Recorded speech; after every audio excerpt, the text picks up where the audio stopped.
there. Today I'm taking a little bit of a break from the videos and giving you a voiceover once again to enjoy some beautifully written content. Couple of weeks ago, I had done a reel or a short on Mother's Day for what it means to mother something or somebody. And I received good comments, feedback on that.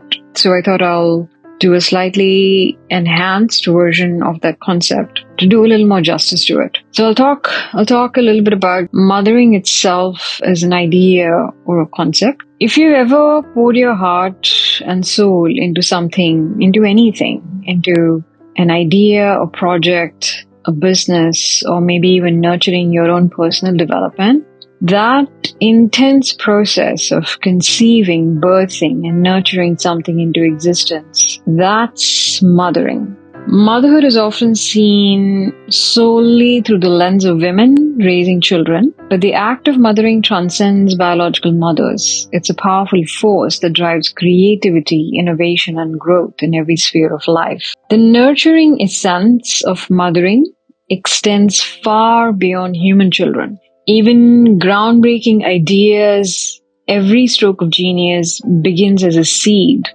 And I really love this metaphor of a seed for conceiving, right? I think everyone kind of understands that. So every groundbreaking idea, every stroke of genius begins as a seed within the womb of the mind. The mind is where we nurture. Mind and heart combined is where we nurture any seed. The mothering process starts with allowing that seed to germinate through contemplation, research, and imagination. It's nurtured through countless mental cycles of refining, questioning, and improving until it's ready to be birthed into the world. Like a mother nurturing her child, we nurture our ideas with tender care and devotion.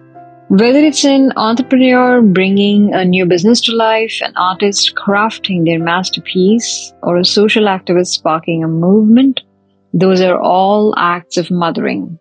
The nurturing continues with tireless efforts to make that idea a reality through planning, execution, and unwavering commitment against all odds. Just as a mother removes what's not needed for her child's growth, there is an aspect of mothering in removing what's ultimately not conducive to the highest growth of our creations.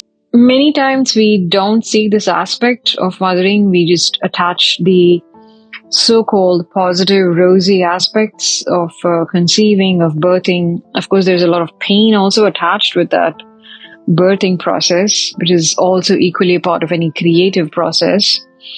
And then there is also an aspect of, you can easily say, removing or destroying what is not needed. So that's also an interesting one to keep in mind when we think of mothering as an idea or a concept.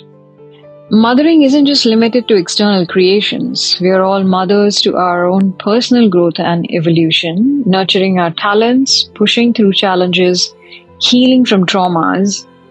It's a lifelong process of mothering our best selves into existence through patience, love, and perseverance.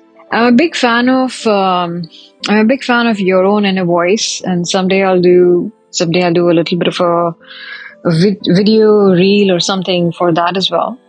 But even using this idea of mothering, we all do that with ourselves, but not realizing that that's what we're doing and not attaching that to ourselves. So that's also an important expansion of that concept. The essence of mothering extends even further to the nurturing of plants, animals, all life around us.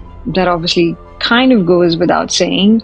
When we tend to nurture with care, we become mothers to anything that we nurture with care. And in the process, whatever it is that we are nurturing also nurtures us. So to also understand that this idea of being a mother doesn't exist in isolation. The object that you're trying to bring to life, the person, the being that you're trying to bring to life and nurture, care for, is also in turn creating you, is mothering an aspect of you. And this is also equally applicable to our friends, our friendships that we have since childhood to teachers. It's a big part, a very big part of mothering in the collective space. And friendships, yes, there's a very subtle aspect which all of us kind of know and comes to life only with your friends, which doesn't exist anywhere else. It only comes out in interaction with a certain person in a friendship. That also is an act of mothering. Now, when you expand this out a little further, there's actually a good amount of work done by several people on how in our collective spaces, like in the community that you live, in the systems of healthcare, education, childcare, food, agriculture, what that looks like, you can see a reflection of the collective understanding of what it means to be a mother. And different countries will, we have a lot of these examples, like different countries, many of the Nordic countries, Scandinavian, they are known for giving that to their people. There are countries which, when I say giving that, what I simply mean is a little longer parental leave, a good amount of childcare support, and many of them have education almost free or giving subsidies for that. There are several other countries which have a mix of one or the other, whereas you also have some other countries where that's a struggle.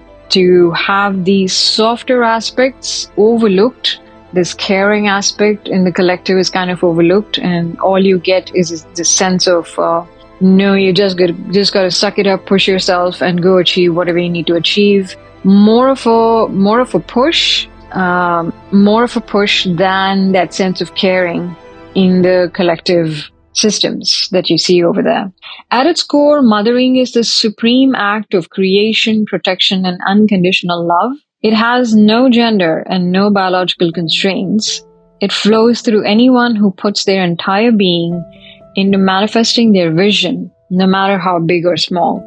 So today, let's celebrate all the mothers out there. Those who have birthed children, ideas, projects, businesses, movements, personal transformations, and any form of spiritual nurtured growth. If you have ever nurtured something from conception to reality, you are a mother. And if you have simply committed to nurturing your own growth as a human, then you have mothered yourself. So join me in honoring this sacred act of mothering in all its diverse, beautiful forms. And yes, you don't need a special day to celebrate mothers. So I don't know if you have stayed with me throughout this long form content here, which is actually not that long. It's 10 minutes, less than 10 minutes long. But thank you. And I hope this planted some new seed in you or helped nurture an existing seed that has been there in you in the form of a thought or a feeling. And hope you come back in here to enjoy some more content. Thank you very much for your lovely time and attention.